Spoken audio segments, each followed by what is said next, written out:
নিজেদের আকীদাকে সংশোধন করতে হবে। কি সংশোধন করতে হবে?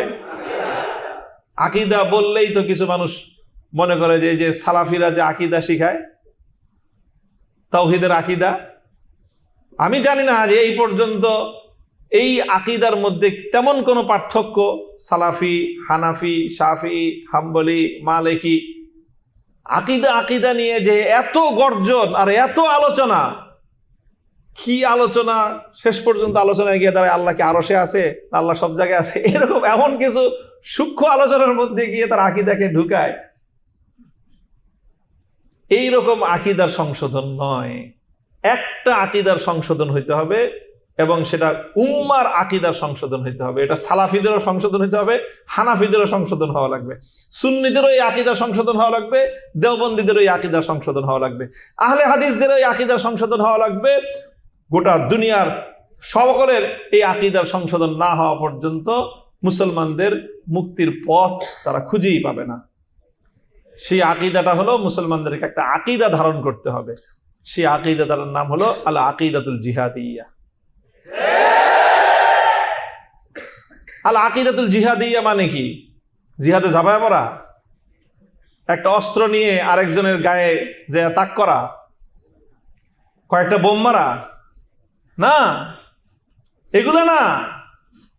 আল আকীদাতুল জিহাদিয়ার এক অর্থ, সেটা হলো প্রত্যেকটা মুসলমানকে বিশ্বাস করতে হবে উম্মার এই পতনের একমাত্র মুক্তির পথ হলো জিহাদ। বাস, এখানে ফুল স্টপ, আর কোনো কথা নাই। যে উম্মতের এই বিশ্ব ব্যবস্থার করাল থেকে মুক্তির, এই বিশ্ব ব্যবস্থার জাতাকল থেকে মুক্তির, এই বিশ্ব ব্যবস্থার অধীনে পরিচালিত জাতিসংঘ কর্তৃক নিয়ন্ত্রিত শিক্ষা, সংস্কৃতি, অর্থ, সামরিক ব্যবস্থাকে পরাস্ত করে নতুন বিশ্ব ব্যবস্থা গড়ার একমাত্র পথ আত-তারিকুল ওয়াহিদ হুয়াল জিহাদ ফি সাবিলিল্লাহ। বাস, এই আকীদা এবং এই বিশ্বাসকে ধারণ করতে হবে। তারপরে তার কর্মকৌশল কি হবে, দুনিয়ার ওলামায়ে উম্মত সেটা ঠিক করবেন। কোথায়, কোন দেশে, কোন পরিবেশে, কোন পরিস্থিতিতে জিহাদের কোন ধাপ বাস্তবায়িত হবে। আমরা মনে করি আল্লাহ রাসূল সাল্লাল্লাহু আলাইহি ওয়াসাল্লাম শুধু মদিনায় গিয়ে জিহাদ করেছেন, না।